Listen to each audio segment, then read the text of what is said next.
Welcome to our channel accounting Adda. आज हम सीखेंगे कि इस तरीके से एक रिवैल्यूएशन अकाउंट को एक आसान ट्रिक से सीखा जा सकता है, क्योंकि रिवैल्यूएशन अकाउंट का जो भी फॉर्मेट आपको बुक में दे रखा होता है, चाहे वो सीबीएसई में हो चाहे वो आईएससी में हो, थोड़ा सा डिफ़िकल्ट होता है। तो उसी को आज थोड़ा आसान तरीके से सीखने की एक ट्रिक लेकर के आया हुआ हूँ मैं। तो आइए देखते हैं कैसे सीखना है इसको।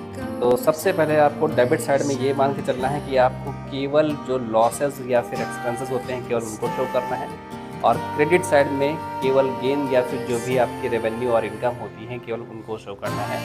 ये इसका एक सबसे बेसिक मेथड है, ठीक है। तो शुरुआत करते हैं। अगर किसी फर्म की एसेट्स में अगर डिक्रीज़ हो रहा है तो फिर उसमें लॉस होगा, तो उसे डेबिट साइड में लिखा जाएगा।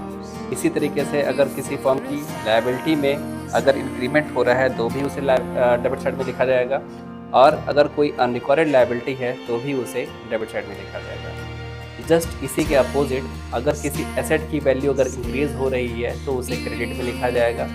अगर किसी लायबिलिटी की वैल्यू में अगर डिक्रीज़ हो रहा है तो भी उसे आप क्रेडिट पे ही शो करेंगे, और अगर कोई अनरिकॉर्डेड एसेट है जिसे अभी तक रिकॉर्ड नहीं किया गया था तो उसे भी आप रिवैल्यूएशन अकाउंट के क्रेडिट में ही मेंशन करेंगे।